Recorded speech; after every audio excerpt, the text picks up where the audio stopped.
Let me tell you something uncomfortable about silence in the digital age. We live in a time where existence feels incomplete unless it's witnessed. A meal doesn't feel finished until it's photographed.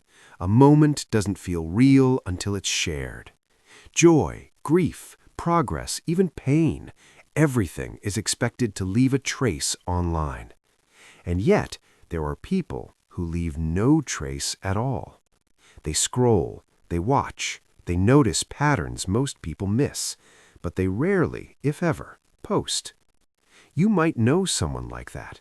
Or maybe, quietly, you are someone like that.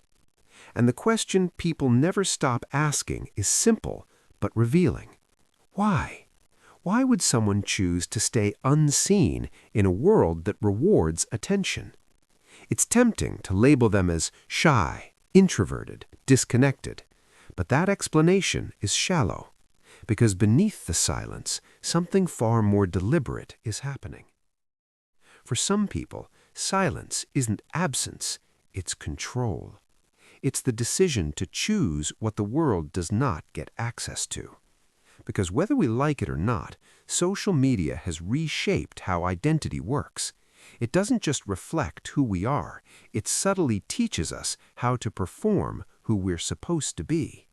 It rewards display. It trains us to convert experiences into proof. It whispers constantly, if no one saw it, did it matter?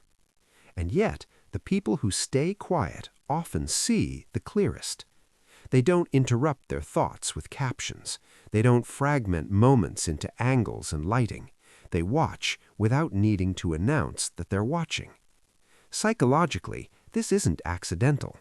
Research consistently shows that people who refrain from frequent posting often score higher in self-restraint, introspection, and emotional independence. They're less reactive to social comparison, less dependent on external validation, not because they're superior, but because they are inwardly anchored. They are not trying to prove who they are, they are trying to understand it. And that distinction matters, because most online expression today isn't communication, it's identity construction. Every post quietly asks for confirmation. This is who I am. Does this version earn approval? But when someone stops posting, something subtle changes. Their worth stops oscillating with engagement. Their sense of self stops waiting for echoes.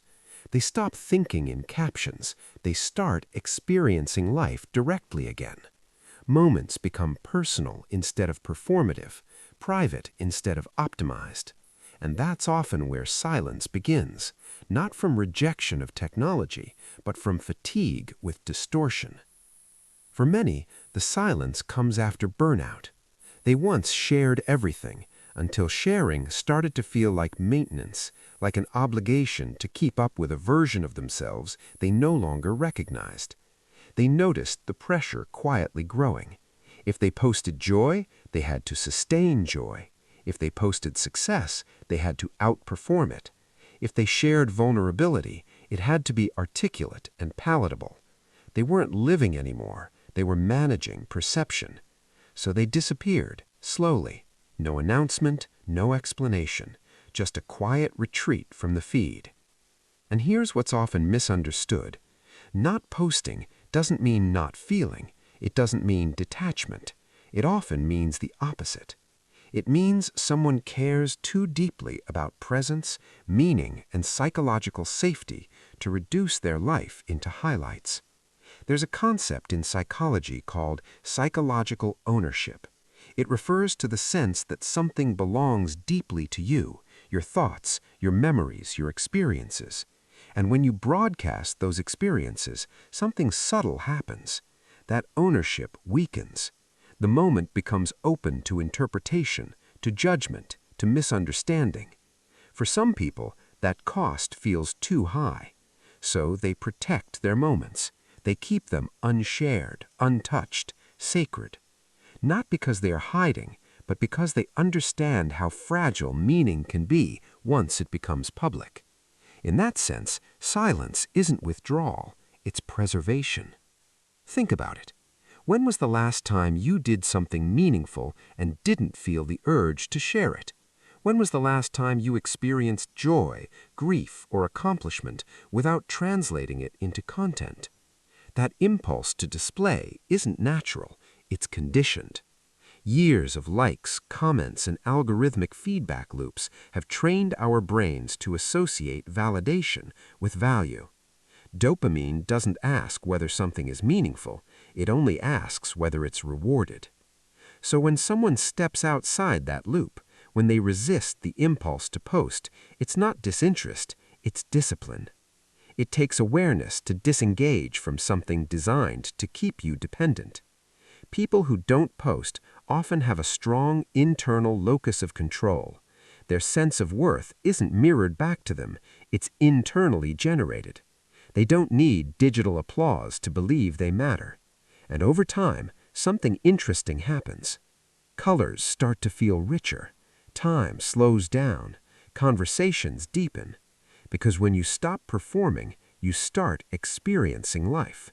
You cook without photographing. You travel without tagging. You feel without explaining. And in that quiet space, self-awareness grows, not as a concept, but as a lived experience. But silence isn't always peaceful. For some, it's driven by fear. Fear of being misread, fear of being ignored, fear of having something meaningful reduced to noise. Social media has amplified what psychologists call self-presentational pressure, the sense of being watched even when you're not. For many people, that pressure becomes exhausting. They want to be seen, but only truly, not flattened, not misunderstood. So they retreat, not because they don't want connection, but because superficial visibility feels like a poor substitute for being understood. Ironically, some of the quietest people online carry the loudest inner worlds. They are not empty, they are overflowing. They choose stillness instead of spectacle, and there's something quietly philosophical about that choice. In a culture obsessed with visibility, choosing invisibility becomes a form of self-definition. It says, I exist beyond your perception. Not everything you experience is meant to be witnessed. Some of the most profound transformations, growth, grief, healing, happen privately, unposted, uncelebrated, unseen. And after enough of those private moments, you realize something important. Being unseen is not the same as being insignificant. In fact, identity is often formed where no one is watching.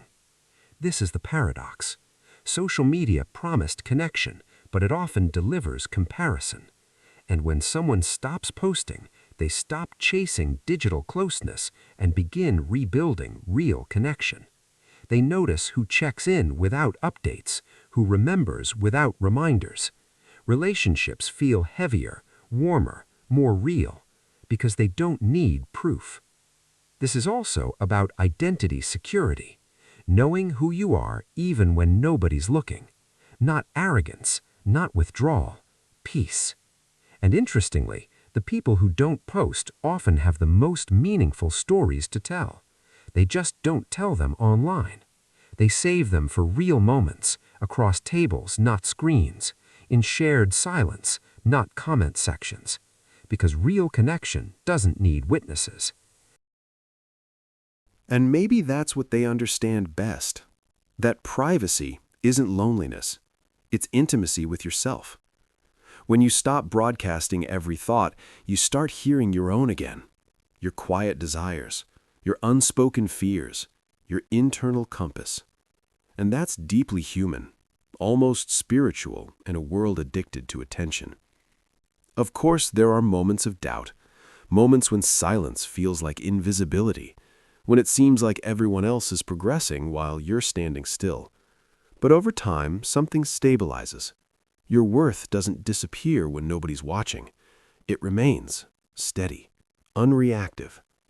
And maybe that's what real confidence looks like. Not loud self-declaration online, but quiet assurance offline. People joke, if you didn't post it, did it even happen? But the truth is, the moments that shape you most rarely make it to the feed. Your growth, your heartbreaks, your private victories. They live in memory, not media. And that's enough. Because when identity isn't curated for approval, it becomes whole. Those who live quietly often feel life most intensely. They notice details others miss. They are present. And presence is the rarest currency in a world built on distraction. So the next time you notice someone who never posts, don't assume they're hiding.